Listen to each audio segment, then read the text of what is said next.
back to some boring subjects. Understand the risk to our country. Freedom brings people together. You're listening to the We Are Libertarians Network. Learn more at wearelibertarians.com.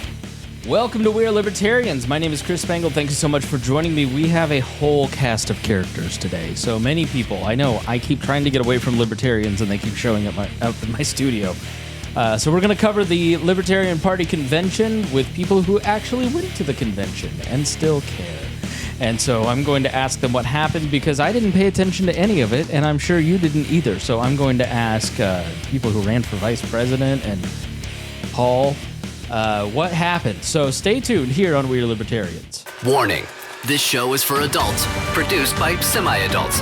So the language is sometimes strong and offensive. I don't know what I said. Welcome to We Are Libertarians, where our goal is to help you sound smarter while talking to your friends. We examine current events from a libertarian perspective while treating modern politics with all of the irreverence it deserves. There has been lie after lie. We toss out the screaming heads, put people before political parties, and give context to the news to make you think. Now, here's our host, a 15-year veteran of politics and media, Chris Spangle.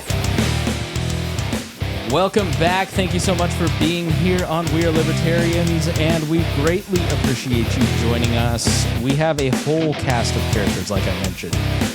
Thankfully, we have a 4K wide-angle lens, and not just because Luke's here. Now, Luke Lomax, longtime listener, first-time podcaster, right? I don't think you've actually been on the show, have you? I have never been on a podcast at all. Okay, but you were a patron for a long time. You're a friend of Chris Galt. You've been a listener for many years. Oh, yeah, it's been about 5 years since before I was active in the party. But that means put the mic up. Oh, okay. There you go. Yeah, it's been about 5 years since before I was ever even associated with the Libertarian Party. I've been listening to you guys and the old stuff, and Chris always got me involved in it, especially when he was on, so... Luke holds a special place in my heart because one year I'm at the state fair riding the state fair tractor train, and I see a guy wearing a We Are Libertarians t-shirt. It's probably 2015, 2017, probably 17-ish. And I'm like, that can't be the Torch of Liberty We Are Libertarians limited edition t-shirt. And sure was, and it was Luke Lomax, and it was very exciting. And I went up to you and called you dear leader in front of my wife, and she asked me, who was that? And I was like, that is the dear leader of the Libertarian Party. That's Chris Spangle. If you don't know him, you should. You did fangirl a little bit. I did, a little bit. Great. You're right. Yeah. Also here is Kristen Alexander. You're going to talk like real close to this thing, so you can move this thing. I don't know how to do this. It's my first one in person. You've never done a podcast before? Not in person. Okay. We probably should have tested the mics, but we're not that professional here. Check. Yeah. Kristen Alexander.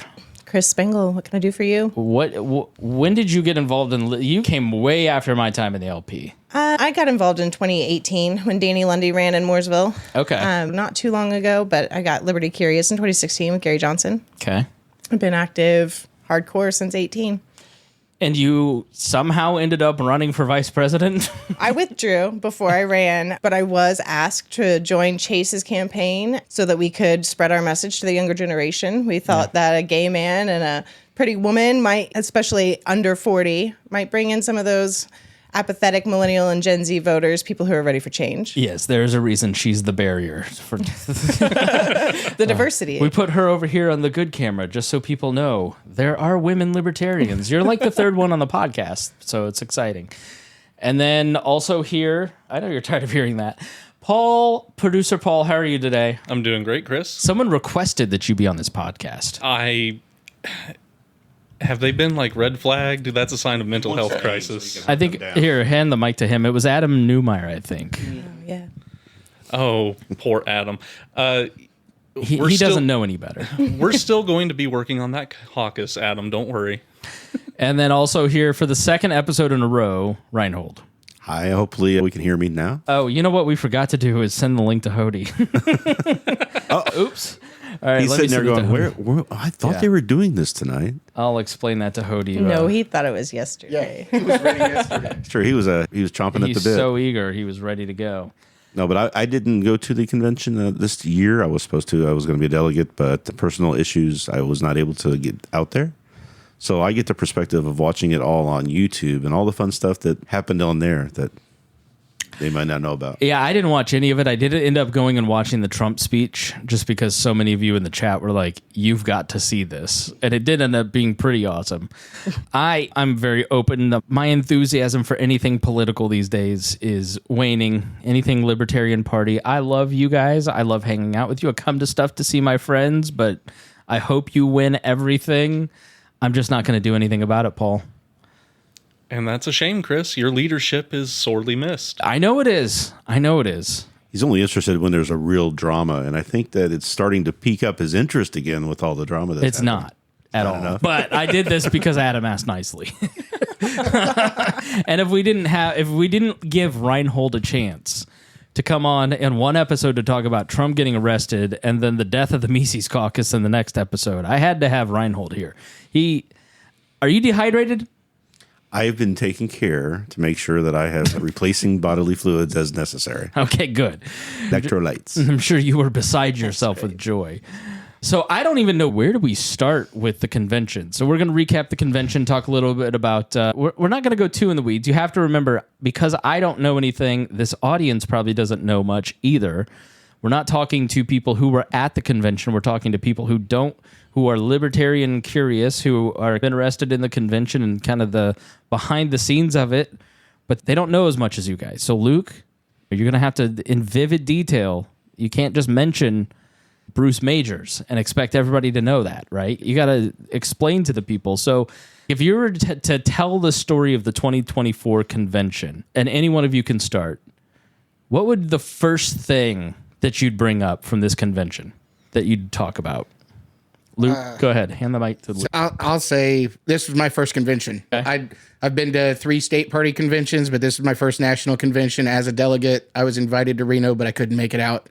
I was just dumbfounded with the sheer number of libertarians in the room. I think 973 delegates the first night and 450 versus 480, basically, as far as the room split was, talking about credentialing committees and who was allowed to vote and all of that stuff. I feel like I got a little bit of a glimpse as to what to expect if I'm ever in Congress someday, because it's like herding cats. You have a bunch of anti-establishment people in the same room trying to come to one unified decision on something, and It was insane. it is insane. It's beating your head against the wall. But on the contrary, and this is I've said this a couple of times in the chat rooms and things like that, Chris, you say it wonderfully that libertarians tend to fight until they meet each other in person, and then it's amicable.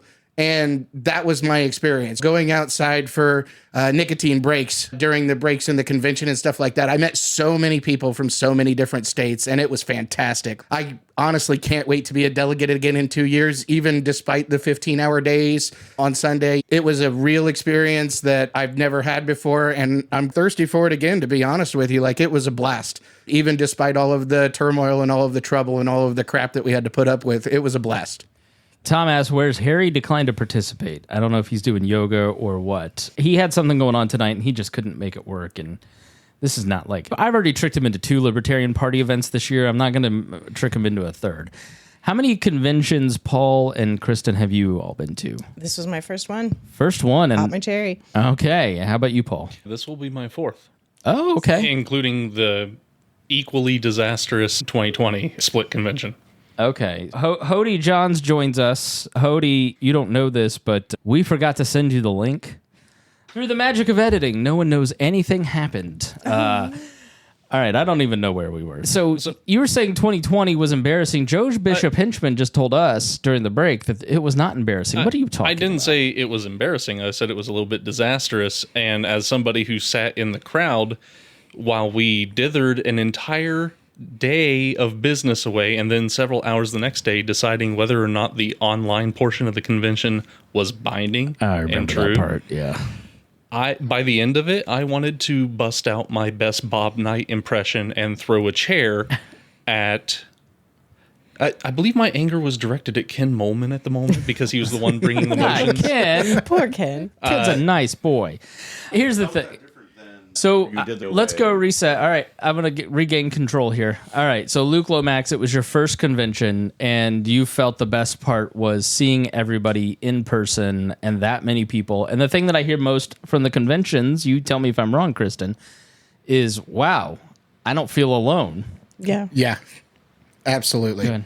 It absolutely was. There were some unifying moments. There were obviously some areas and some times where we were diametrically opposed foes, but for the most part, when it got down to brass tacks, we sat all the delegates from Michigan. We sat all the delegates from Washington. And when Aaron Starr got to the microphone and tried to create more shenanigans, yeah, I'm joining that caucus. I've never joined a caucus, but I'll join that one. That caucus started in like 2012. That Aaron Starr caucus. That's an old caucus. Don't let Aaron Starr near the microphone caucus. Yeah. Yeah. They changed the bylaws during convention to where we only needed 2/3 majorities instead of 7/8 majorities.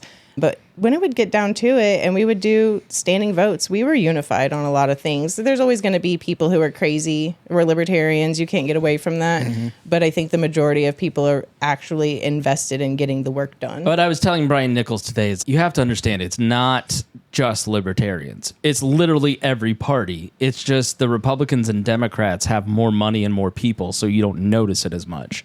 But if you're involved in local politics at the Republican or Democratic level, you see all the crazy people you're talking about. I always feel like libertarians put themselves down a little too much on that because I've seen the other two parties and they're crazier.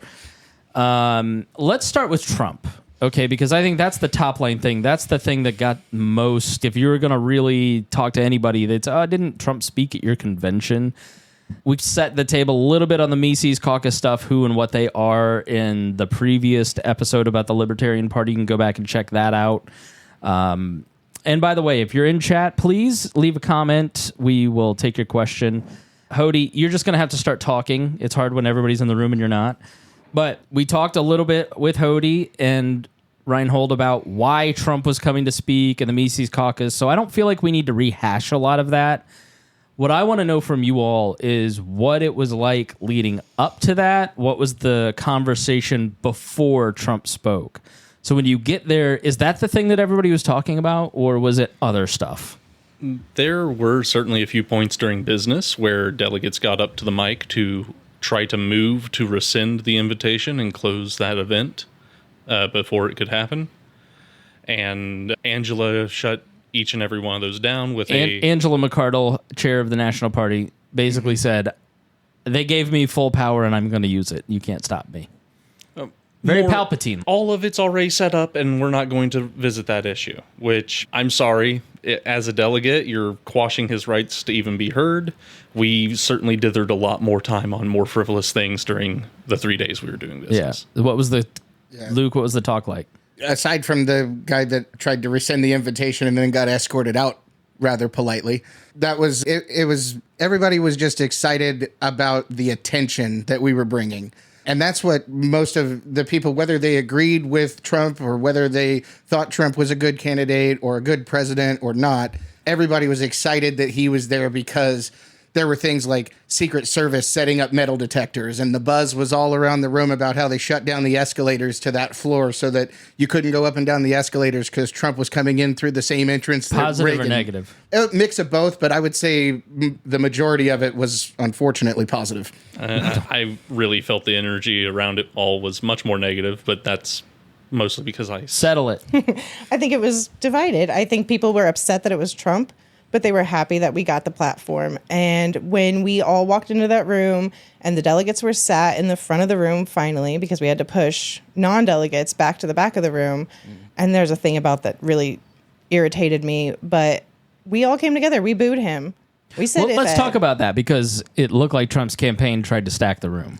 I don't know if it was Trump's campaign, if these were tickets that were sold by, the LP on the side, and these were people that paid. But I do know that they were all given badges like ours, exactly like ours. It said, so-and-so has been deemed ungovernable. It looked exactly like a delegate badge. They just didn't have delegate buttons. They had the same Trump tickets as us. It was really hard to distinguish who was who, other than there were about 20 people behind us cheering and trying to push us out of the way so they could see their Lord and Savior, Donald Trump.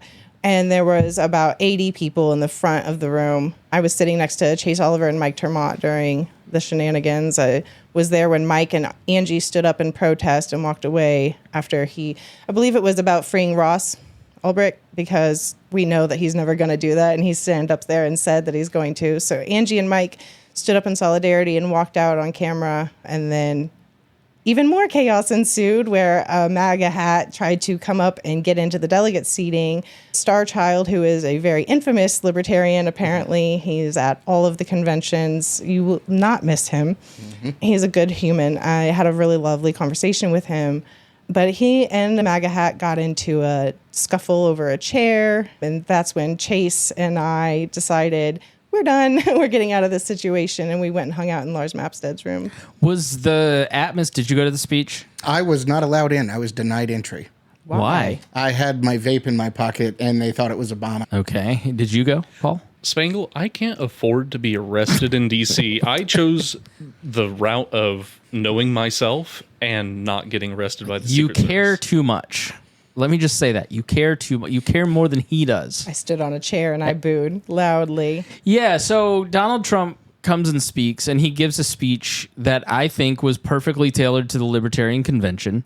If you were to read the text of that speech, it was all the reasons he would be a libertarian option for president. I felt his campaign did a good job in writing that speech. It didn't persuade me at all because I was alive and paid attention. But it was really interesting to watch, because this was the first speech I've ever seen Donald Trump give. And I will give credit to Angela, even though she didn't mean it for this to go that way. She accidentally engineered the very first hostile speech Donald Trump has ever given. And I thought that was really interesting, Reinhold, to watch on C-SPAN. It was actually very interesting to watch. I didn't watch it on C-SPAN. I was actually watching a Twitter videographer journalist, because that person was carrying the lead up to the event as well. So I was watching the people come in, watching all the non-delegates getting set up front, getting them pushed out. All that was on video. I was watching him watch all that. So it was really interesting to see. And then, of course, when he comes on and the boos were going on, as I had the advantage of watching it there, but also being on Twitter too, I could watch all the commentary. And there were people who were, all the Trump MAGA people, screaming and yelling about how horrible this is and how disrespectful and all of this. Some of those people were also on the National Committee, but we'll get to that. There is that. But then also, the thing I noticed is as soon as that speech was over, most of the media packed up and walked out. And I watched, because this person covered the rest of it, I watched then the presser, Mike Termont and Chase Oliver get up, and Rectorwell, they gave up, and they gave passionate, just anti-Trump speech. Totally unaware that even happened. It was so great. And I'm I've got totally unaware that happened. Why would we want to promote our candidates, Spangle? Right. It's our convention. Why would we it's want here that to on cede TV? to the Republicans. I really feel like our episode Hody last time, where we talked about possible Republican infiltration, Trump infiltration of the party, it really felt naked watching that convention from afar. Yeah, absolutely. Props to the delegates for making it not work out, because flat out, they got Scott Horton up there telling libertarians to shut up, be polite, don't yap during the speech. They got Dave Smith then right before it to say, shut up, be respectful, I think is the words he used. Please be nice. Please be nice to the candidate we got to come speak, because I ruined everything by not running. Please be nice to this guy who's a war criminal that I call a war criminal. Please, no bully. Right. These are the same people. These are the same happy holidays people. Hey, I don't have to respect nobody. Okay, now you've actually got a warmonger on your stage. Be ungovernable, and then the most governable is on your stage begging for votes. Right, and the LNC, man, to their credit, like you said, it was naked. They tried. They sent 2 libertarian superheroes to tell people to shut up during the speech. They said the delegates were going to get the front row. That was a promise, right? Didn't happen. They promised the media was going to be required, if they wanted to cover the Trump convention, they were required to cover the libertarian candidates as well. How would Didn't you happen. enforce that? They promised that Trump was going to address all the libertarian problems. They charged money for questions. Didn't happen, right? So none of that ended up happening. Like the LNC either lied or got lied to.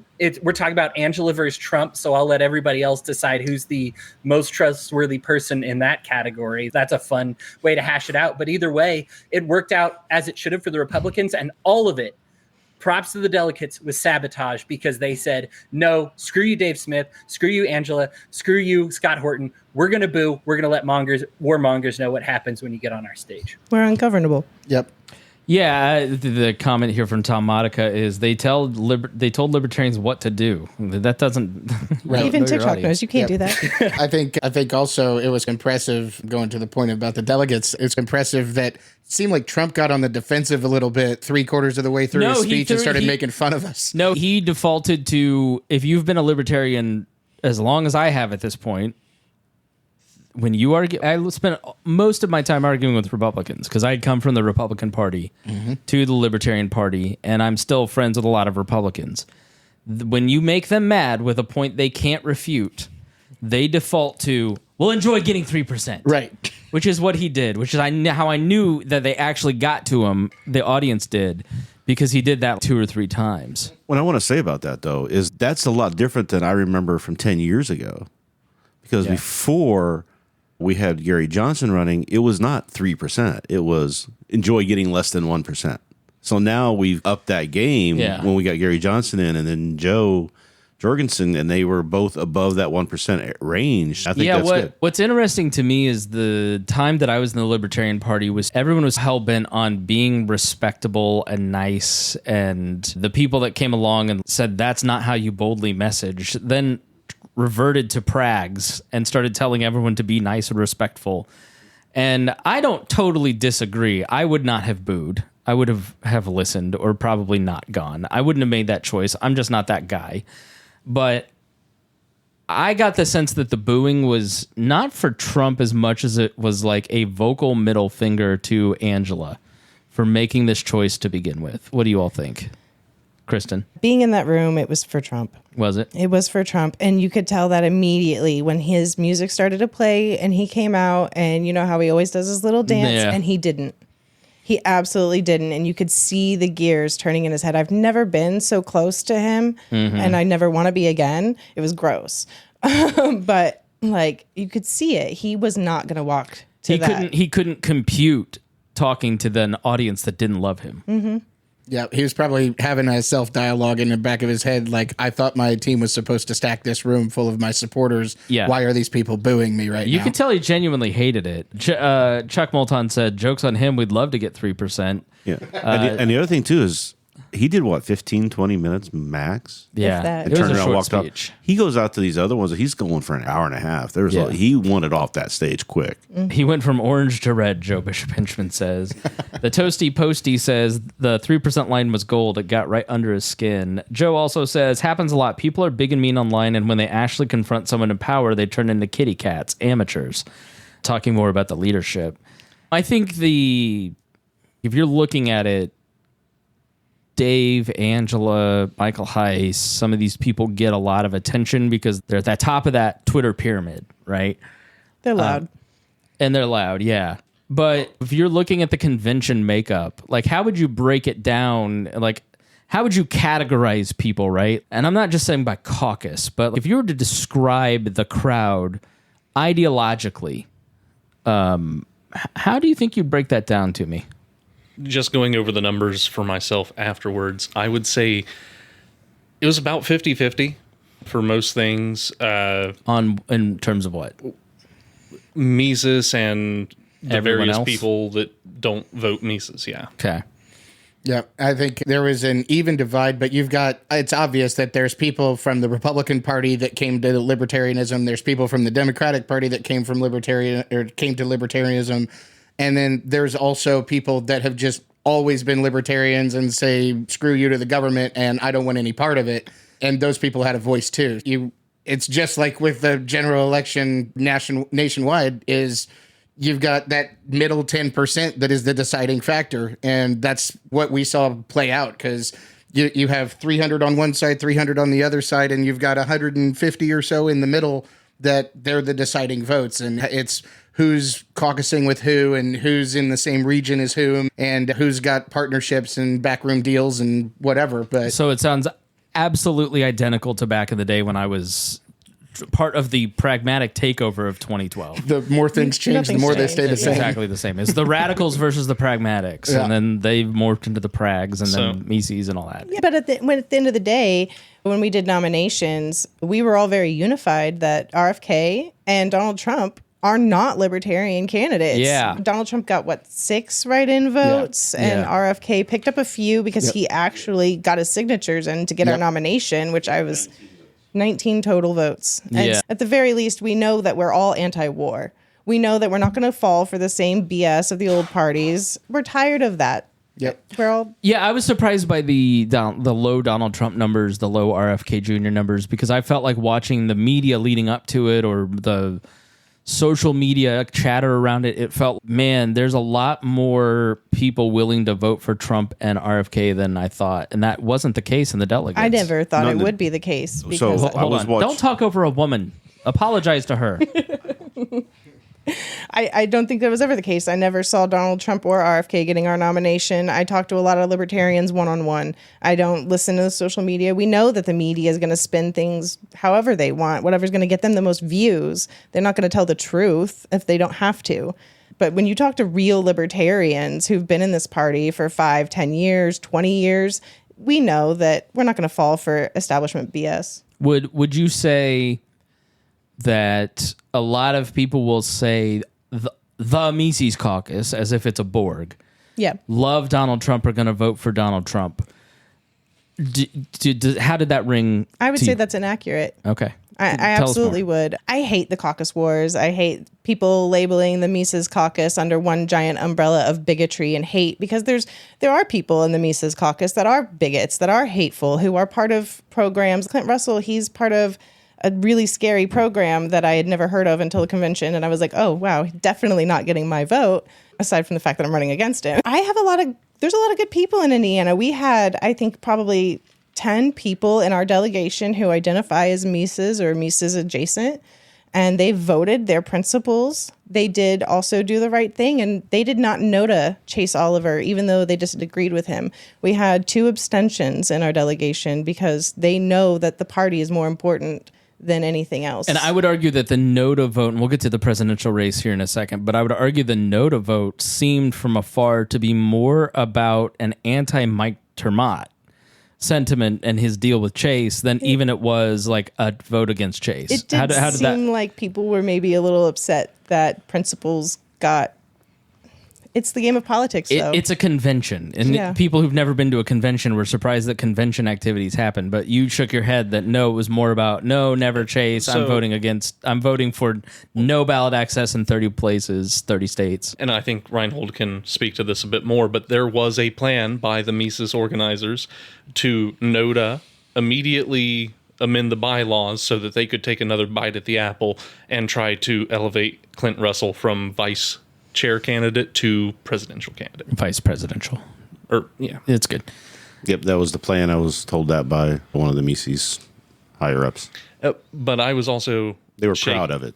They thought it was great. No, but idea. But also there was dissension within that caucus. And No, because they were told to vote NOTA, and there was a lot of people who didn't. So that was good, but there was still 300 who did, and I we'll get into that later. But Yeah, but so you couldn't. Yeah, all right. Move. So let's finish up on Trump. Go ahead. Oh. Go ahead. Go ahead. All right. All right, finish. So I wanted to rebut this. I look at the caucuses the same way I look at the police. If you are fine sitting in a chair aligned in a caucus with a bigot and a racist on either side of you, then you are a bigot and or a racist. I don't care. We should be holding cops to the same standards of some good cops? Why aren't they doing anything about the bad cops? If there are some good Mises Caucus members, why the hell aren't they doing something and elevating the standards amongst their own caucus goers? I would agree with that. I would love to see the good people in the Mises Caucus come out and speak against the people who are hateful and bigoted, because they're not all. You can have your own personal views, and as long as we all agree that the government shouldn't be involved, we're libertarians. Well, let me ask you that. How would you define hateful and bigoted, Kristen? When you guys say When you stuff like send an email that says, I'll never vote for your faggot ass, you're a bigot. that, just calling Chase a groomer. Without knowing, I've sat down and talked to the man several times. I know him personally. We still talk. You were willing to stake your reputation on being his running mate. Absolutely. Absolutely. I would do it again in a heartbeat. So we'll talk to Chase. So let's finish up on Trump. There was a lot. Hold on. There was a lot of argument about the decorum. Any regrets on booing? You said you stood up on a chair and booed. No regrets. I'll never have a regret booing that man. He destroyed this country. He locked us down. He raised our debt. He deserves nothing but boos. Okay. What was the conversation about Trump after that? Or did everybody just move on? We just moved on, really. The presser was so good. After Trump, Rechtenwald, Termont, and Oliver all were able to get up and give a rebuttal. Originally, the LNC had said that the top winner of the straw poll would give a 5-minute rebuttal. They decided at the last minute, because Chase won the straw poll, I've heard, that they chose the top 3 candidates, Termont, Rechtenwald, and Oliver. Rechtenwald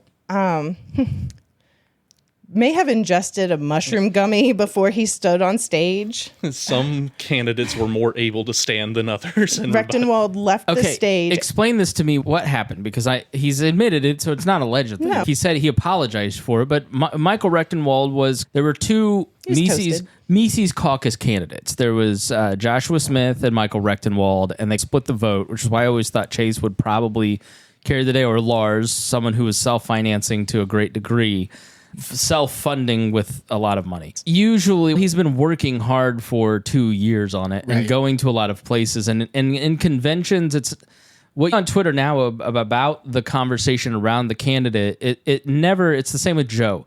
It never reflects what happens at a convention. So I just discount the opinions of people who don't know how a convention works. Joe won the nomination because Joe was everybody's second choice. Mm-hmm. And that's how it works at a convention. And the more delegates you get to show up to a convention, the better you're going to do. Mises caucus there was some momentum slowing for them moving into this convention. And obviously, I don't fault Dave Smith for not running at all. It's a thankless position. No one should run for president of the LP ticket. You will never get a thank you. You will never get anything but grief and scorn, and it is not worth losing a dime of your income, a shred of relationships with your wife, children, or anyone else in your life because it's so thankless.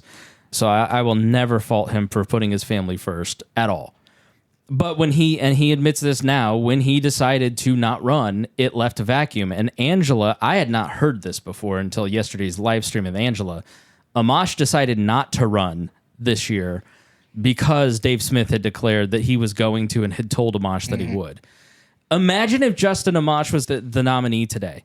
You wouldn't have had unity, but when you take somebody like me and Brian Nichols, who are like, I think we've all sorted into 2 strains of libertarian. Anti-state libertarians, more orthodox in the vein that I am, and then maybe people who are more anti-left libertarian.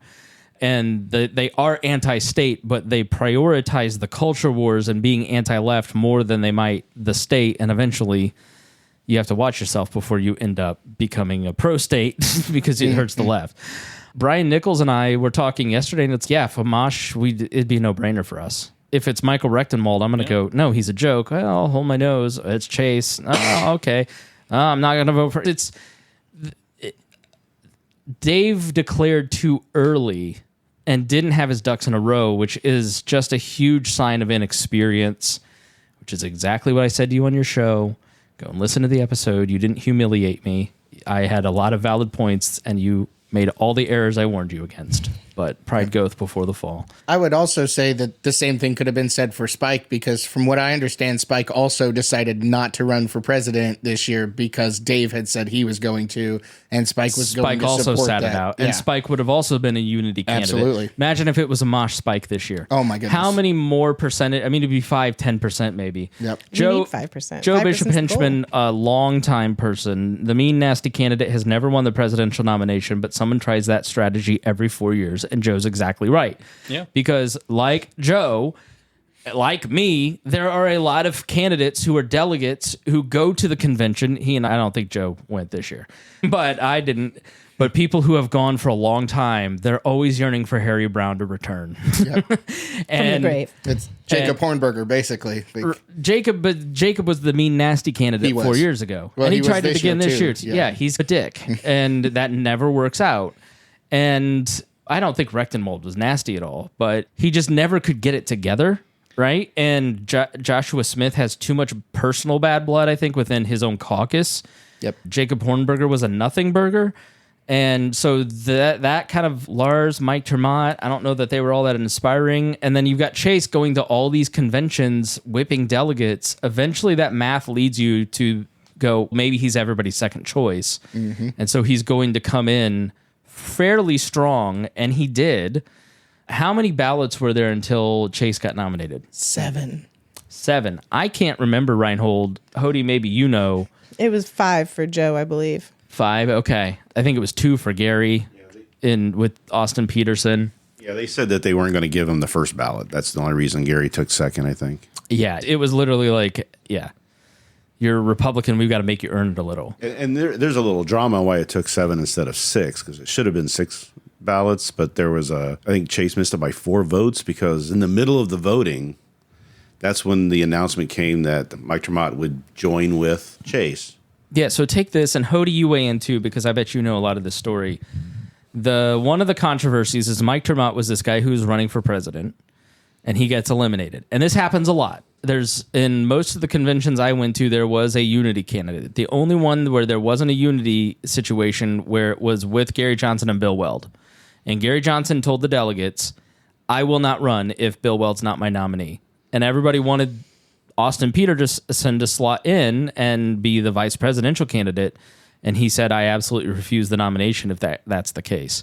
That's normally not the case. Normally, it's a Spike slots it. I think Spike actually ran for VP maybe, but as part of a ticket. But that in and of itself was like a unity thing. All right, we'll have Joe, but then we'll give your team the vice presidency, so this group of delegates will be happy, so you'll vote for our candidate to get them over the top to 50% plus one vote. So Mike Termott drops out and cuts a deal with Chase, and then somehow Michael Heiss is mad. So, what explain the situation to me, Reinhold. Well, there's 2 stories going, because we've got the original story that was passed around by the Mises Caucus. But then there's somebody else who has written the story that says that's not exactly what happened, and here's what happened. So I don't know which one is exactly what happened. But basically, once this deal came through, Michael Heiss had talked to Mike Termott about possibly coming over and being VP as well. And Michael says that he made the deal. I don't think he did. I don't think Mike Termott did, because there's a little too much stuff going on there, and there's a lot of stuff I've heard that I don't know if I can get into, but to keep this short. But when is that going to start? Keeping it short? Yeah. Anytime now. I'm running out of fluids here pretty soon. So when the announcement was made, and the way Mike made the announcement was saying that I tried working with this caucus 5 years ago, 4 years ago, 3 years ago, this weekend. I've never been able to get working with them, so I am going to throw my hat behind Chase. And the story I heard was that there was talk about trying to do like a unity thing that people would, whoever won, the other person would support them, and it would be a thing. And Michael Heiss refused, whereas Chase said he would. So that's the other thing that happened. But Michael felt like he had made the deal with Mike Termott, and then this happened in front of him. So he ran to the mic to say, hey, no, we've offered it to him, because he was afraid it was going to change the voting, which, because it came in the middle of voting, then there was a call for people to say, hey, can we get our ballots back? Because we would change our vote to Chase. We were going to vote for abstaining or NOTA or whatever. And the decision was made and voted on. The chair decided no, that they couldn't, which is probably the right call anyway. So he ended up losing by 4 votes, getting over 50%. Because he didn't get over 50% and missed it by 4 votes, they eliminated Rechtenwald and had to go through Chase versus NOTA one time. Hody, anything to add to that? No, not really. Termont, I just want to say I am shocked by this because he is very Mises. This is a guy who went on Vosh and stood up for the Mises caucus, and was like, when Vosh was like, these guys are bigots, right? And he was like, I've never heard this before. It was actually embarrassing, but even like Dan Smots, who is very Mises, was like, ugh, shouldn't have showed up to that interview. But he'll defend him at all costs. I remember I sat in on a radical caucus thing, and when pro-trans stuff came up, he was like, nope, get it out of here. He was the leading voice against that. My guess is, and I'm just theorizing here, Kristen's going to have a much better perspective on this one than me, but my guess is that he just got to know Chase / got to know Heist during the campaign and frankly trust one over the other. The three who were generally campaigning together when you saw the happy pictures, and here we are, were Lars, Chase, and Termont. And so my guess is that they got close, they learned about each other, and I'm hoping that Chase genuinely just won him over as opposed to him just being a sneaky snake cop, but I don't know, really. I have ideas. Yeah, one thing you have to know about the Libertarian Party and the delegates specifically is every delegate thinks they're a mover and a shaker because in their home party they are. They're the party. Luke is like the whole county party. They expect to be personally asked to vote for them. I'm not saying this about Luke, but I'll use Luke as an example. Luke expects Mike Tremont to walk up and shake his hand and say, will you vote for me? And the candidate that does that first and does that most agreeably will probably have Luke's vote. Because there's enough agreement between these different candidates that run for president, especially in this year and the last year in 2020, where there's a whole slate of people and there's not a lot of daylight between their agreements. If it were Chase versus Dave Smith, that would be culture war versus, I don't know, right? Culture war light, I don't know. It would be probably a little bit different, but this group of people, I don't know what Michael Rectenwald was really about. He was just doing it because he got asked nicely. But Vermont, Lars, Chase, is there a huge amount of disagreement? So really at that point it comes down to personal associations and whether or not they talked to you and came to your county party, and are they promising to come volunteer in your state and campaign there, and did they give you a button, and what campaign has the best materials, and do they look organized, and those are the things that matter to delegates that vote. Yeah. So what I'll say is, if you go clearly by those standards, I would have been more willing to vote for Lars probably because he put so much of his money and his personal wealth into it, and he had a really good plan. The Stop 270 thing that Lars came up with was a really good plan. Stop either candidate from getting 270 electoral votes. He has connections in Maine. He helped get ballot access in Maine, so he thought he could do that with Maine. I liked that. But the thing that really turned me off, and the way that I voted as a libertarian, the most libertarian person in the room, by the way that I voted, and the reason I voted the way I did is because Chase was the only one that said he would still support whoever else won or whoever else was the nominee, regardless of what their positions were. And he had the receipts to back it up because he was at the convention in Reno in 2022 when Mises took over. And he still went to Georgia and fought like hell and got ballot access for 3 different states and campaigned his butt off for 2 years to be the presidential nominee. So he followed up what he talked about. And Lars told us at our Indiana convention he would probably not be as involved in a campaign for somebody else. And I have a huge problem with that. Just like I have a huge problem with Rechtenwald and Hornberger not showing up to our state convention. Yeah. I know that's pretty self-important of me, but Indiana is the best affiliated state in the Libertarian National Party, and the gold standard. Yes, we are the gold standard. And the fact that we didn't garner enough respect from 2 of the candidates because they thought that they would be received negatively or poorly, that, it almost hurts my feelings.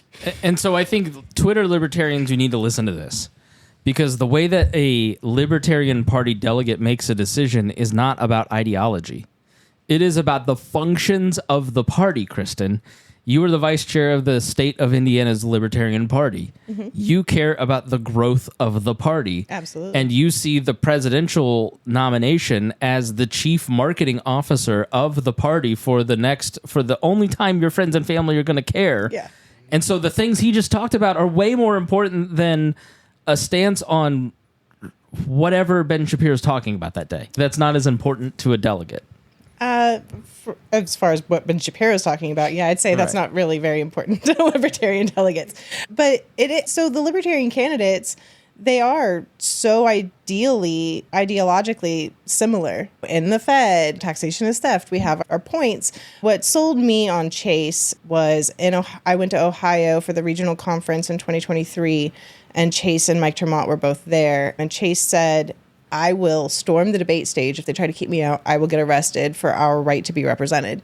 And I was like, okay, that's radical enough for me while also still being pragmatic and libertarian. I liked Lars before the Chase's team reached out to me. I wanted a Lars Oliver ticket. I wanted Oliver for president, and I wanted Lars to be his vice president. And I thought that would have been an amazing ticket. I thought that they worked well together. But what it came down to, in my opinion, was that presser.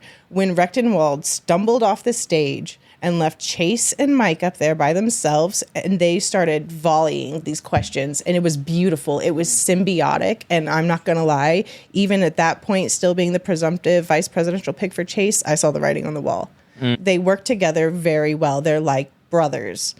And their personalities are so different enough that they can, as a combined ticket, represent as many people in the party as possible, whereas Chase and I combined would have represented the mass millennial and Gen Z population.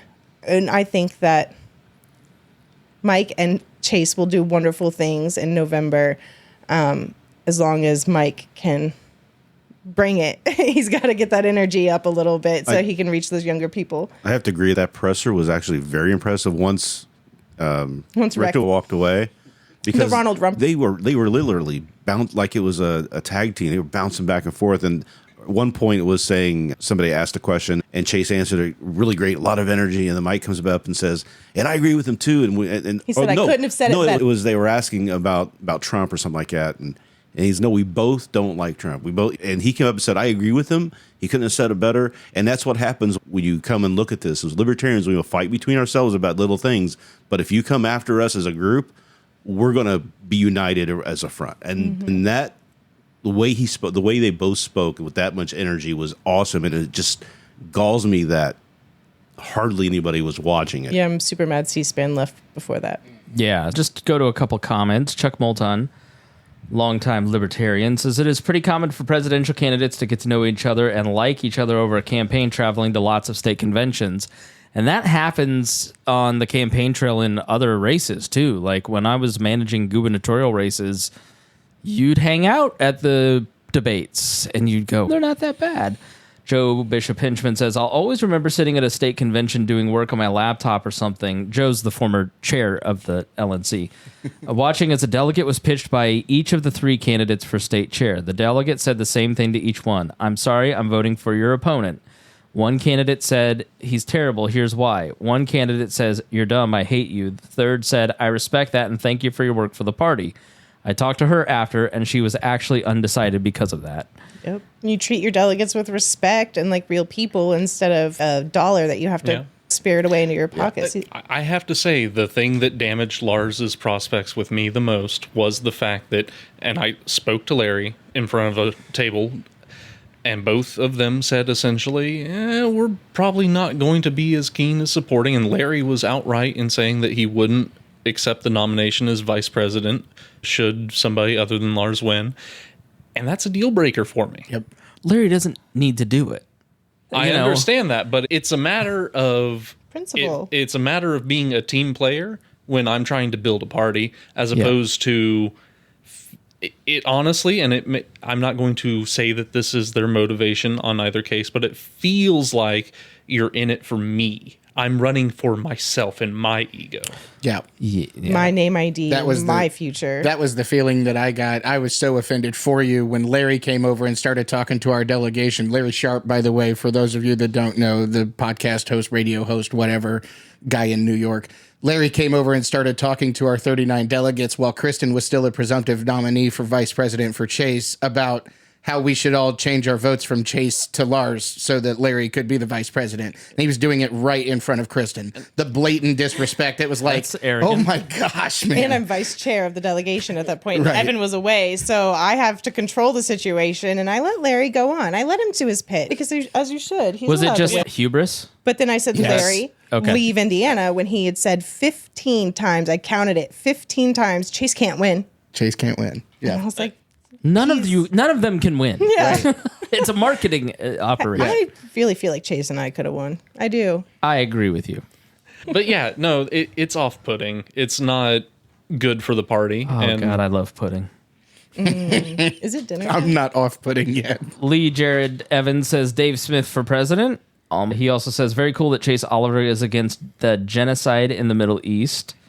And he said, you can't be a libertarian and be okay with the genocide in Palestine. I don't know what he's talking about, but anybody want to translate that for me? The war that Israel's fighting in Gaza right now. I get that part, but is Chase pro one side or the other? Is that He what? No, is he's just pro interventionism, just like any libertarian should be. He says we should not send our money to support the Israeli regime. They should be taking care of their own business, and they should be doing it more responsibly. More responsibly. Austin Peterson asked me to come on his show. Thanks, Reinhold. And I said, look, I'll come on and talk about the future of the LP, but I don't know anything about Chase other than the interview I did with him in 2023. So you should just have him on.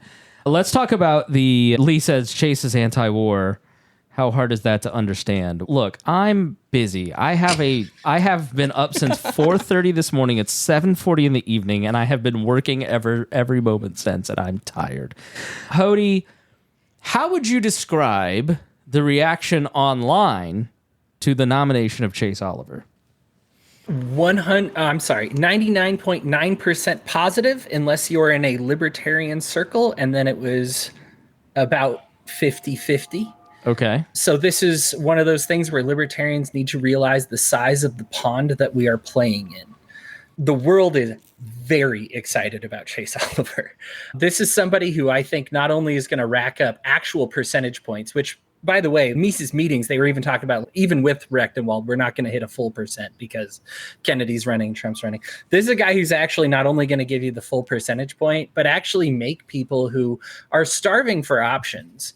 You could view this on TikTok, on Instagram, even on Twitter, if you're not insulated into only your little echo chamber, that people were extremely excited to have an option who is both not bigoted and also not terrible on finances and terrible on war. Like, this is something that people are hungry for, starving for. That video of Chase saying what the guy interviewed him being like, gun to your head, Donald Trump or Joe Biden, and Chase saying the gun would go off in 1 week. Epic. 40 million views. It's been, and that's not even the most impressive statistic. And you'd think for a party leadership that cares a lot about social media views that they would have reposted. Yeah. This is the top video on TikTok for the last week. It's unreal, right? Like how many people are like, I'm interested in this. If do yourself a favor and go to comments if you use TikTok at all, and look at how many new non-libertarian looking people are just being like, and it's TikTok, right? So they're like, oh my gosh, this is so lit. Oh, I feel it in my bones, fam. Oh my goodness. Like, more of this energy, right? So they might not talk like you libertarians that are used to hearing like long lectures, but this is a new group of people that is very excited about it. So I just want to say, like, overwhelming excitement. This is right up there with the anti-racist quote from Joe Jorgensen, which again, our biggest boost in donations and eyes on our campaign and shares and every metric at all. It was the best tweet of her entire campaign. It was the best month, week, day of our entire campaign. She didn't do it again because she catered to the 50% or the 51%, 49%, whatever of your own base that just goes, no, I don't want to do it anymore. I'm going to make it one last point and then I will be done. If you are making a new restaurant, people who watch restaurants get turned around. The biggest issue they have is they want to cater to their base.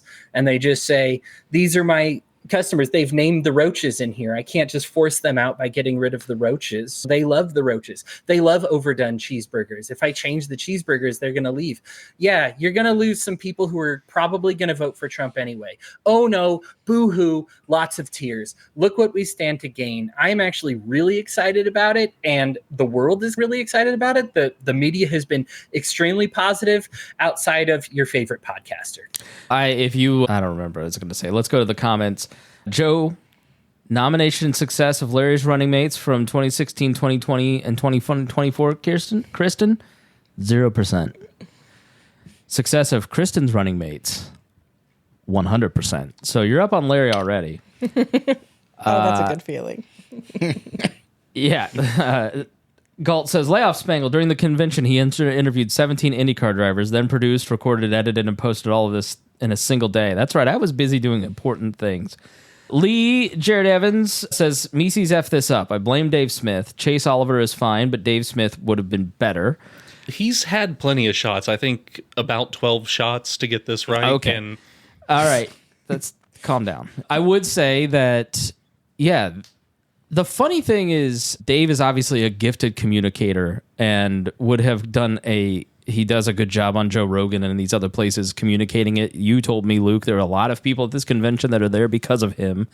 When you look back at the history of recent libertarian candidates and their ability to message libertarianism and a pure libertarianism, I would not put Joe at the top of that list. Nope. As much as I loved Gary Johnson, he was a pragmatic choice and was not at the top of that list. Bob Barr, not at the top of that list. I don't know who was before Bob Barr, who was 04. But Narek, definitely not at the top of that list. Rest in peace. Great writer, great constitutional teacher, not a great libertarian hope, right? So then let's go back to 2000. Is that Harry Brown? So that's the last great, pure, homegrown Libertarian Party candidate that was great at messaging libertarianism. And Chase Oliver's probably, I mean, if you really look at the people who really care about messaging and it being hardcore, like I'm going to put a gun to my head and pull the trigger and I'm going to run up on stage and let's be radical. Chase Oliver's the most bold messenger that the party has had in a long time. So we'll see how that plays out. We'll talk about I agree about Joe Jorgensen. Gary Johnson was great. Lee says, Chase is the best LP messenger we've had since Harry Brown, hands down, from the comments. Libertarian JRT also says, I have faith Chase will energize non-libertarians to vote LP. Once you do it for the first time, it's really easy to pull that lever again. Yep. Kristen, I think one thing that the current leadership of the Libertarian Party doesn't understand, and a lot of anti-left libertarians don't understand, is that you're not running a political party for your own personal preferences. You are running to bring in the broadest coalition of voters that you possibly can. You run this party so that people have a safe space, so that people feel represented. I'm triggered. What do you mean a safe space? The biggest tent possible. The biggest tent possible. I was a Democrat before I was a Libertarian, and I left the Democratic Party because they became really pro-war and several other things, and I'm so happy to have a home. Because taxation without representation is the highest form of theft. And if I'm not represented by the Republicans and the Democrats, where do I go? My job is to grow this party, period. I've never done anything for personal gain. I make so much money doing this. I just got a raise, triple my salary. Nice. Yeah, it's still zero. Because that's the point. You shouldn't be out here doing it for your own good, your own money. You're out here building something for the community. Millennials don't vote. We're apathetic. Gen Z is, this shit's crazy. Pardon my French. I don't want to vote. People don't want to talk about politics because they don't feel it's so divisive. I think that the Libertarian Party is here to unite all the people in America under the agreement that we don't want to have a boot on our neck. Or a head. Yeah. All right, so I'm going to pick on Lee because I think he's indicative of a lot of what I see. And Hody, I'm going to ask you to field this, okay? And then you guys can weigh in. Paul, you can't because you're not productive or helpful in this area. You're not interested in persuading people. You're interested in being angry at them. Only sometimes. I'm right, aren't I, Reinhold? Even Reinhold's disappointed in you, and no one looks down on right-wing libertarians more than this man. Jaded. Let's get it not twisted. What'd you say? I said populist, not libertarian. Populist, Let's not okay. get it twisted. So Lee says, we don't really need a woke presidential candidate that's okay with giving children hormone blockers. Total insanity. And Hody, the argument that I see most, so I think if you're an anti-left libertarian, you're going to look at a lot of you're looking at a lot of extracted quotes, right? I said to a friend who was like, I'm not voting for him because of these points. And I said, okay, in that hour interview, where are the points of agreement that you had with Chase? Because when I interviewed him back in 2023 at the beginning of his campaign, he didn't talk about Maybe he knew that I'm more of a right-leaning Christian conservative libertarian, so he didn't lead with things that he knew would turn me off, but I never got the sense that like puberty blockers was at the center of Chase Oliver's campaign. No. Is that his big push on the stage? Like I said, I've not followed his campaign, but as I'm watching my Twitter feed of libertarians, it is Chase is only going to talk about LGBT issues. Oh, no. Chase actually never hardly even brings up LGBT issues. They bring it up to him, and he's forced to respond to that. He's working on pivoting back, but Chase is an evangelical. Chase goes to church every Sunday. Chase is very pro-life. He is not this drag queen, flamboyant person that you would think. I mean, he is. He can be. Everybody's faceted.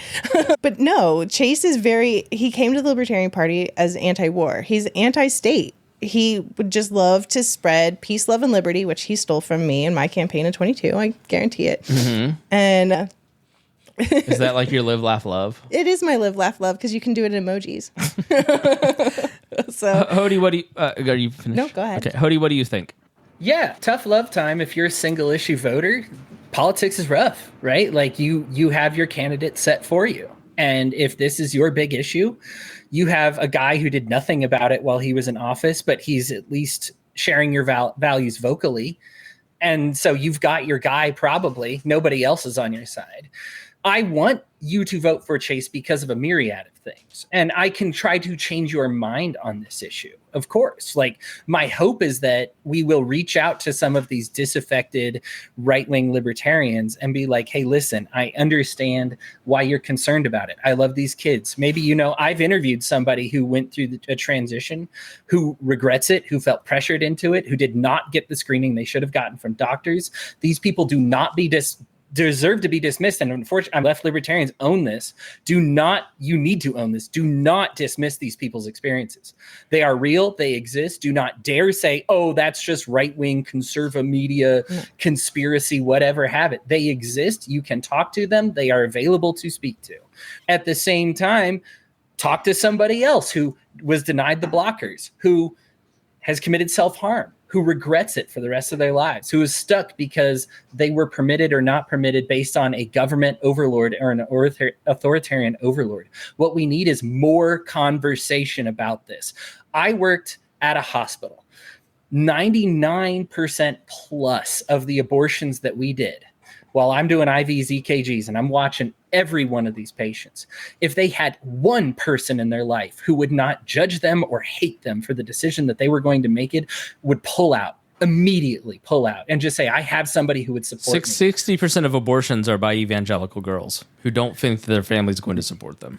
And so they are scared of the judgment. They're scared of your wrath. And when this is a self-fulfilling prophecy for the pro-life Christians, is that you drive these people underground to hospitals, to places where they're scared of you, as opposed to being like, I'm pregnant, I'm worried. Instead of having you be an open voice, be like, hey, we're going to get through this. I love life. I consider myself pro-life as well, as so does Chase, like on a personal level.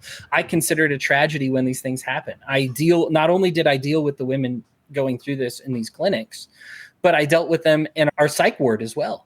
The regret, the stinging difficulty that they had when they made these decisions in shame, in darkness, because there wasn't a willingness to have that conversation in the light. Chase is against getting government involved with it. If that is a libertarian to you? To me, if you're running for president, then why have a position on it? And if your position probably should be, I mean, it's a state and local issue. Lee brings up tattoos. Should someone under 18 be able to get a tattoo? That's up to a local municipality to decide, or a state government in the constitutional system. It's not up to the president. I would never ask Chase about that.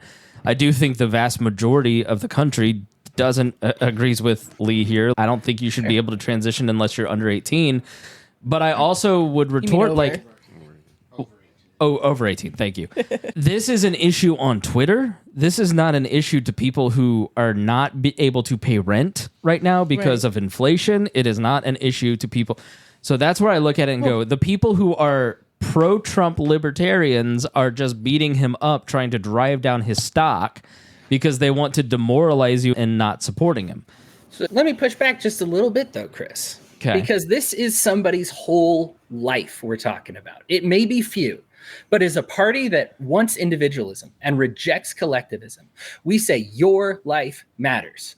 Your life matters. And so if we say, yeah, we're banning something, but what, it's 2% of the people, 1%, whatever, some insignificant percent, that's somebody's loved one. That's somebody who I care about. That's somebody's friend or family member. Welcome to majoritarianism. Right. Let me throw in But something. you're running for president. Let me throw in something I think we'll all agree on. Intersex children should be allowed to take this. Nobody disagrees with this, right? Their body suddenly tries to transition in a different way than what they identify as. This is intersex people have been very put upon by the government because they just look at which of their genitals is bigger from birth and lop off the one that's smaller, right? Not the way it should work at all. We are slowly changing this. This was policy this kind of still is policy in some states, right? So these people, intersex, more likely to be intersex than you are to be redheaded. So please consider this is not a small insignificant group. Now, why do I bring up intersex people? Because anti-trans legislation will prevent intersex people in all of these states from receiving that care that they need. This is collateral damage. 2% of your population that is going to transition incorrectly, that all of us recognize deserves it, will be hurt by anti-GSM legislation. This is what I want to stress to my friend Lee here. When you hand it over to the government, you don't get to say do it and do it right. You only get to say do it. When you say, please use your authority, use your power to stop this from happening, they'll go, okay, but they won't tell you how. You don't get to decide to have them do something ethically. Look at our rape kits that stack up. Look at our police system. Look at the immigration system. We all want it to be run the right way, but you gave it to politicians. They're not going to do it the right way. They're going to do it their way. So they will harm other people I would say it's harming the people that Lee wants to harm. Right? No. Hold on. I'm going to right. stick up for Lee. That's not what Lee was saying. Sure. Lee's in the comments like, please let me on. Let me defend myself. Sure. All right. So we don't know what Lee thinks, and we're not picking on Lee. All right. So he says he's militantly pro-choice. You just have to. He's saying you have to have a position on this stuff. It's a national issue, despite the legalities. Your regular everyday voter doesn't care about state versus local. Sure. I don't give a damn. You're running for president. You should stick to the top 5 issues, and this is not one of the top 5 issues. Federal issues. If you want to speak to what Twitter is talking about, then get a podcast. But if you're running for president and you want to build a broad coalition, then you should talk about the economy, and then the economy, and then the economy, and then the economy, and then anti-war. And that's what Chase has been doing. That's strategy. Yeah. And what Chase has always done is he's always said, I am against government being involved, government having the say in it. It's like, where do we think it's a good idea for government to come in and tell a child and her parents and their doctor what they should do? If they're making up a decision, and they're usually making up a decision because person is distraught. I don't want to get into this because I don't agree with you, but this is a gotcha issue by status on the right, not a serious critique of Chase. It is rage clickbait.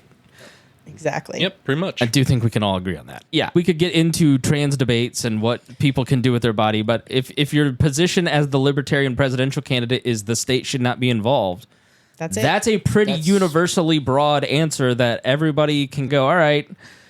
So you open a door for people to come and say, oh, we think it's right for your kids to have vaccines. Exactly. So we're going to force vaccines on you. But you just gave them the right to do that. Kara says Chase isn't the one bringing up the puberty blockers 24/7. Natalie says more and more voters are understanding you can have different beliefs, but no government shouldn't be involved.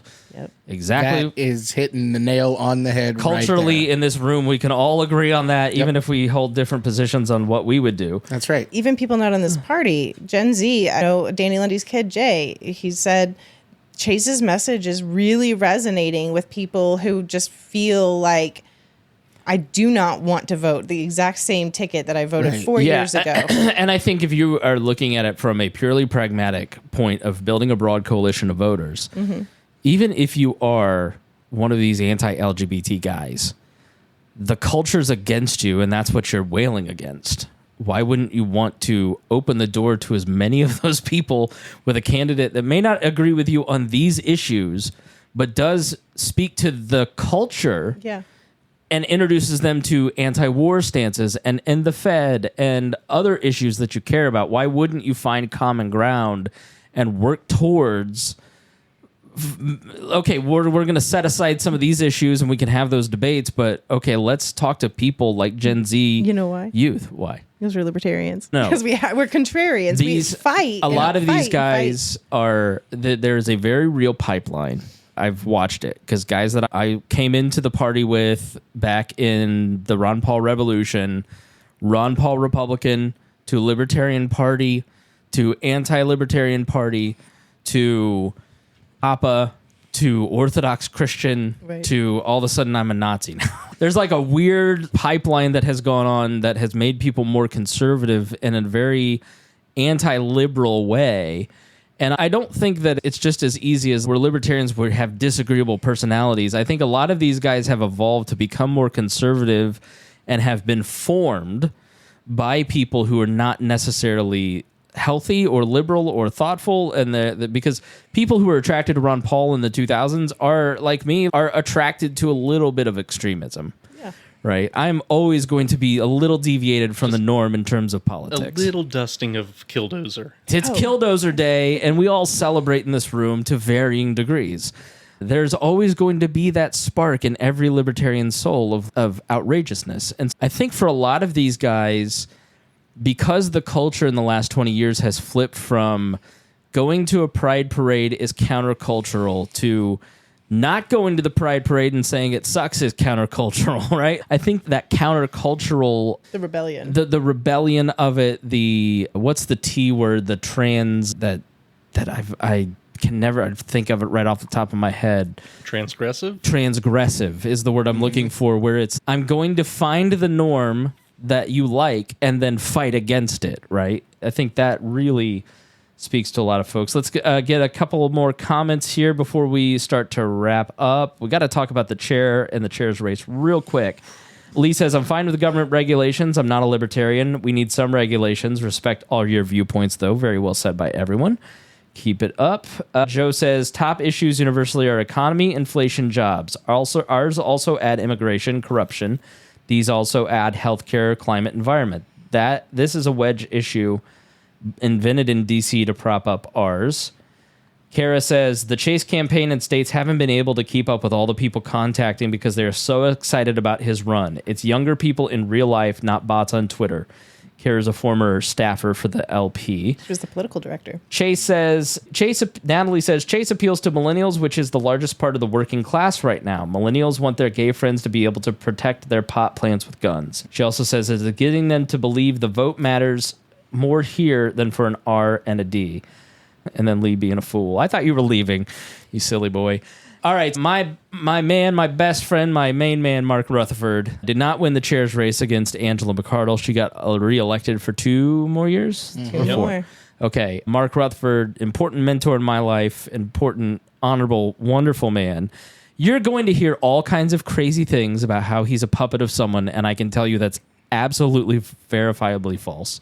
Same with Sam Goldstein. Sam was never a puppet of anyone. He's way too irascible and ornery. Could anybody ever get Sam to do what they want? Exactly. I was his employee for 3 years. Mark, there's just always these conspiracies. I think as Mark opposes some of what goes on the LNC, that's 3/4 Mises, chaired by Mises person. Treasurer is Bill Redpath. Bill Redpath is an incredibly honorable man who has given an insane amount of time and money and energy to this party and cares a lot about ballot access and is going to do a great job of keeping this LNC honest and this chair honest financially. And Mark Rutherford is vice chair, and Mark cares a lot about procedure and rules and how things are done, which is very frustrating to somebody like Angela who wants to do whatever she wants to do. And I already had 2 Mises friends say, this is just a win for Sarwark. Your guy's controlled by Sarwark. Ew. I'm like, not even. No. Mark Rutherford does what Mark Rutherford wants. Right. He said that to me at lunch the other day, and I've seen Mark get mad probably twice in 5 years, and no, there's not a single person. Never mind. Mark is the one who uses people, okay? That's all I'm going to say. He gives us money. Call him the Godfather for a reason. If any of those people are listening, I cannot think of a person who Mark aligns with on most things that he would hate more than Nick Sarwark, who blocked him twice from the chairmanship. Yeah. You daft mother. Okay, this is why we don't invite Paul that often. I think, the swearing. No, you have to understand. 2012, we were leading a takeover of the party.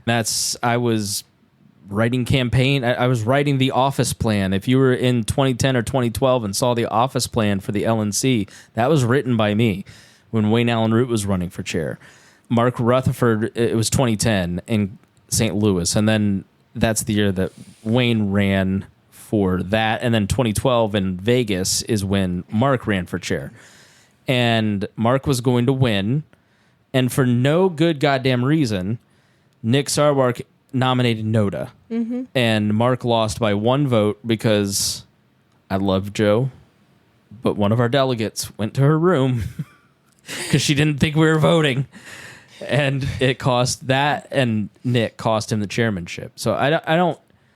There's not a lot of love loss in Indiana. I hold a grudge more than most because of my Southern Indiana roots. I don't know if Mark does. I doubt he does. He's a very grown-up person. But we had dinner with Nick in November. They're fine. They disagree on things, and it's just healthy and fun. What man children don't understand is that you have to build coalitions and work with people even if you don't like them. And Mark's very good at that. Stabbed you in the back in the past. You don't. Yeah. I think that right there, that conversation about Mark's not that type of person is exactly why he ended up just running away with the vice chair position when he was on the ballot for it. I was shocked as anybody else that Angela still got 454 votes to become the chair again. But the fact that Mark was so close to her on that ballot, and then it was immediately turned around to let's make him the vice chair because he's going to be the voice of reason on that board. He's going to be the authority on parliamentary procedure. He's going to be the one that keeps people from being completely degrading in the LNC business email thread, which I'm so glad I'm not subscribed to it, because every time that somebody posts a screenshot from it, I'm just like, cringe. Yeah, Kara Schultz has it right. She says Sarwark is the boogeyman under their bed. And it's true. The CIA thing came from being gifted a Strat4 subscription, which I paid for my Strat4 subscription, but I didn't get any money from the CIA. It's just these ridiculous things that they work themselves up on somebody like Nick, and you're just like, you can just disagree with him. He comes from a different place and has different beliefs than you and different views on libertarianism, but it doesn't mean he's I don't know. But I think there's one specific reason why a lot of people in that camp don't like Nick, and it's Paul. You want to say it? I'm not quite sure. All what. right. Yeah, I don't know. We They're don't know what racist. you're talking about. We like Nick. They're racist. Who's racist? I'll tell you later. What? It's Evan. They don't like him because of Evan. I'm just kidding. Oh, they don't like Evan because of Nick. Yes. Oh, I know that. That's Yeah. absolutely true. Evan is the state chair of Indiana. We love him. He does hard work. Hoosiers have always been a voice of reason, hands down, Joe Bishop Hinchman says. And Ron Milford says, what would happen if nobody voted? Obviously, it's not going to happen, but what if it did? What would be the protocol? So if Evan McMahon says, I heard that. And then Natalie says, I'm surprised more people are talking about the hot mics. So we really have to go so I can hug my baby before he goes to bed. I really don't want to talk about the hot mics. Well, let's It's just awful. skip the hot mics. We don't have time. But Jeremy Kaufman is Jeremy Kaufman. Everybody- going to be Jeremy Kaufman. you get a turn if you care about what do you think Angela's future is with the party. Obviously, she went on a live stream yesterday and said, hey, if you're in a blue state, vote for Chase. If you're in a red state, vote. Just don't hurt Trump. I'm paraphrasing unfairly, probably, but I'm not being unfair. Okay. No. Go ahead, Luke. I personally think Angela is a politician first. I think she is stating that she's digging her heels in the ground and that she's going to stick with it because she's probably already received a job offer for Trump's campaign or Trump's team, or That's slander or libel. I don't remember which, but let's say allegedly. okay, allegedly. I said probably. So I'm just like, I gained a lot of respect for her this weekend because I thought that she handled the crowd pretty well, all things considered, given all of the division and all of the divisiveness, and she still did things. Learn how to bang a gavel. That's the cattiest thing you've said all night. She doesn't know how to bang a gavel. She didn't bang it one time in 3 days. Well, she needed to bang the gavel. It wouldn't have done any good. I was listening on the live stream because I couldn't hear while we were in the room, and we started taking drinks of our adult beverages every time she was saying, quiet, please. Quiet, please. Can everybody quiet down, please? And she was just speaking it into the microphone. All right, future. I don't foresee her. Does she finish her 2-year term? I don't think she finishes her 2-year term. I think she's gone probably in November or December, one way or the other. Reinhold? I kind of the same thing right there, unless somebody gets together and decides they want to push her out before that. Does Chase get on the ballot in all the libertarian states? Does the LNC take Chase off the ballot and not let him run? I don't think he gets on in all 50 just because I think it's going to be too hard to get all 50. But I also think that he's going to be taken off some ballots because it's already been Montana did yeah, it. No, right, they're today. not trying. They did. They announced that they were doing that. So Yeah. Thoughts? Angela and Chase, the future? As far as Angela goes, when she a couple of days ago posted, like, there's some questions about the candidate and I'm going to make a statement. My only response to that was, you as the chair need to wholeheartedly stand by your candidate as the delegates nominated both you and them to be the standard bearers of the party. And anything less is a dereliction of your duty. Yeah, I think they think that this is like a position, a talk radio position. This is not. This is a party functionary position. Is not the talk radio.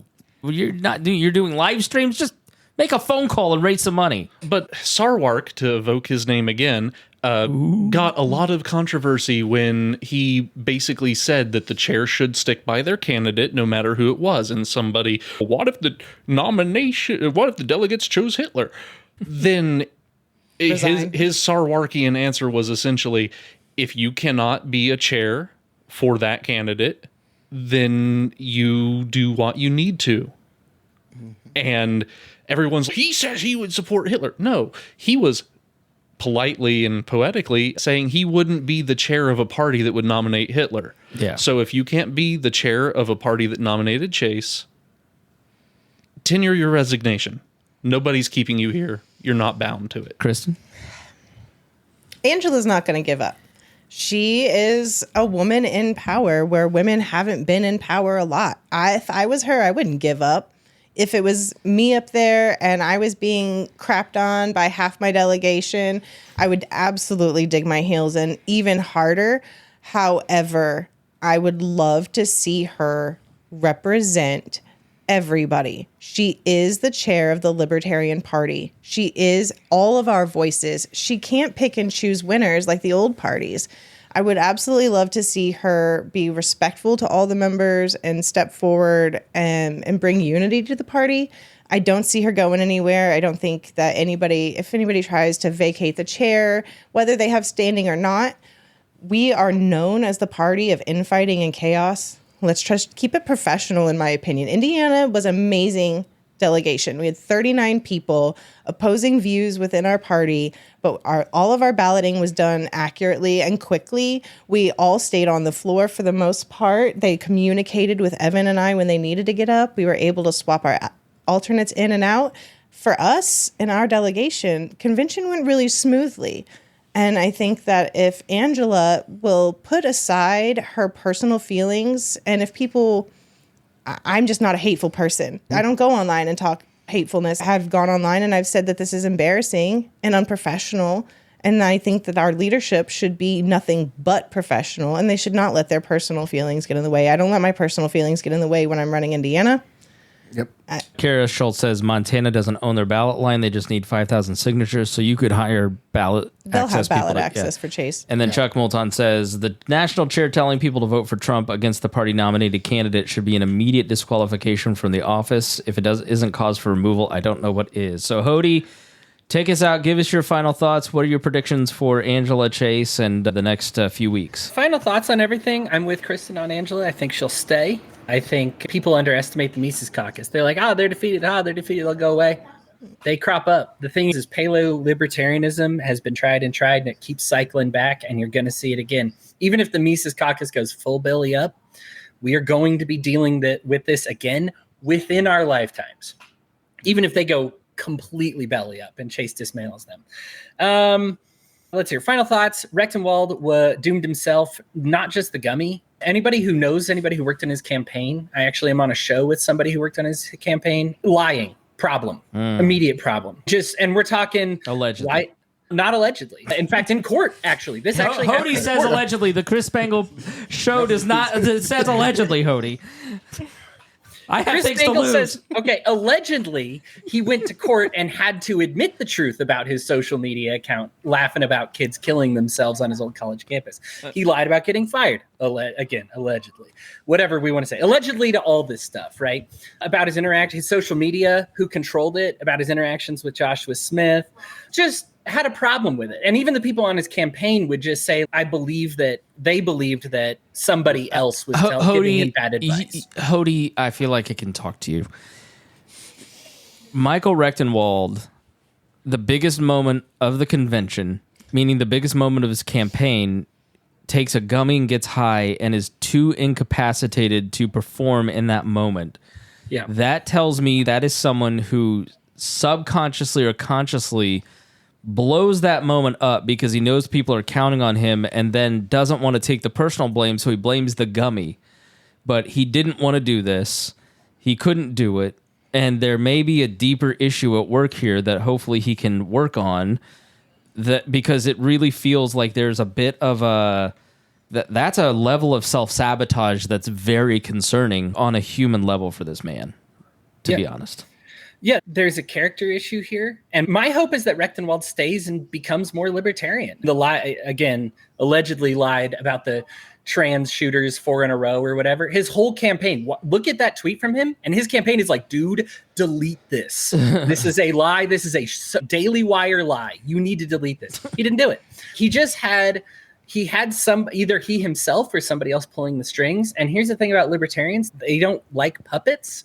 So even if you are a total evil person, if you are your own entity evil person, you will probably do better among libertarians. Let's say you're going in the future. I love Chase. I think you'll love his campaign. I'm really actually very excited about it. I believe he will outperform RFK. I will take the Mises Caucus up on that challenge. I believe he will do it. And then finally, and it was only addressed briefly, if we're not going to talk about the hot mic, that's fine. But I do want to say bigotry sucks. If you hear somebody talking about how race science and how Jeremy Kauffman inspired them and is ignoring study after study, and not state studies, I'm just saying studies, like, please correct that person. My issue with the Mises Caucus culture is that they stood aside when the worst of the worst did what they did. And then look what happened. This guy, the hot mic, his name was Avi Rachlin. What was said on the hot mic? Okay, so give me like a 1 minute summary of the hot mic. I'll do it real quick. I can probably do it faster. Hody gets to talk, so we can go home. He said Chase was a communist and only registered communist and only recently converted to libertarian values. He talked about how stereotypes are earned; they are not given. And this was going out over what? C-SPAN? This was going out over I think C-SPAN had packed up by that point, but it was live on YouTube and. So it was after Trump, before the rebuttal. This was right before, I think, Rechtenwald v. Chase v. Noda, maybe, or that time frame. Gotcha. Okay. Yeah, gets up there while they're doing balloting and just goes off, talks about like how penis sizes are different, talks about how individualism They are. Kristen work. says they are, so Talks about, that's true, among men, that's true. Paul, you don't have to agree so hard. All right, go ahead, Hody.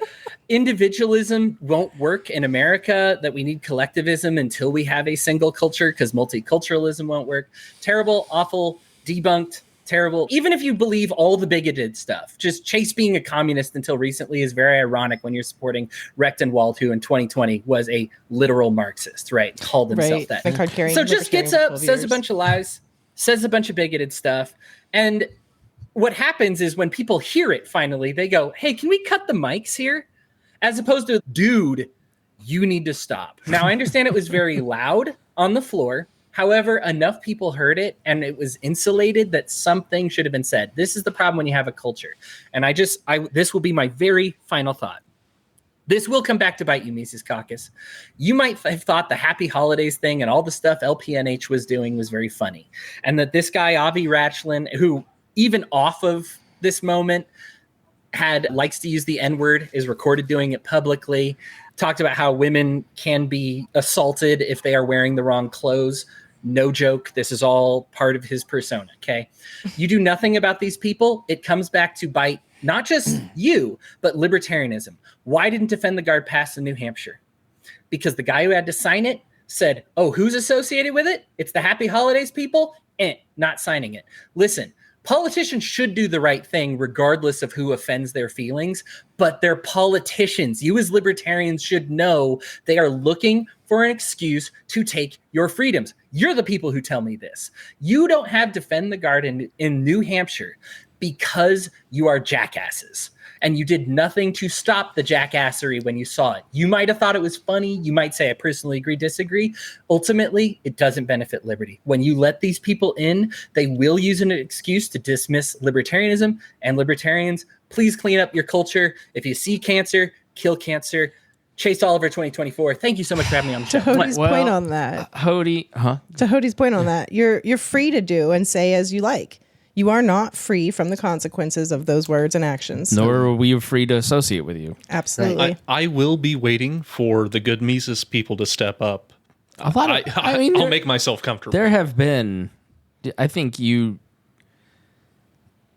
there are Mises people that have been in the audience that are not there anymore for these reasons. The thing that I think you need to understand is the Mises caucus guys who are like, they're gone for these reasons. They quiet quit. And a lot of the former Mises people are some of my favorite people to follow on Twitter. Yep. I have no problem with them because they spoke with their actions. Hody, pay attention to this one here. This little comment. But you guys, this is a cute show and all, but Joseph Heine says, "Ma racists." And he says, "Go join the Democrat Party." And the guy that has a butt name says the party's over, that the cucks took over. So I didn't know Angela was a cuck, but that's interesting. I don't kink shame anybody. Your name is a butt, Heine. All right. Thanks so much for joining us. Thanks, everybody. Thanks to my panel of guests and everybody for coming in. Can I do a quick plug? Luke, you may do a quick plug. Yes, go ahead. Okay. Just so everybody knows, I'm running for Hancock County Council at large in Greenfield. And please go to lomaxforhancockcounty.com and donate to my page. I need to get money so I can have signs. I got 30,000 people that are voting in Hancock County, and I need about 37% of those to vote for me in order to get a seat. So please go in, support. If you like what you hear me say, check out my videos. And we would be remiss if we didn't say, you sparked my memory, Phil Miller passed away 2 days ago, who is a former elected libertarian to the Greenfield City Council. Yep. Great man, really cared a lot about the party, cared a lot about storing the history, so we just wanted to say all the best and thoughts and prayers for your family, and safe home to Phil. Thanks so much for joining us. If you like this, if you learned something, please share it with your friends and say, hey, look, here's a reasonable alternative to everything else. Thanks so much for joining us here on We Are Libertarians. We'll talk to you again soon.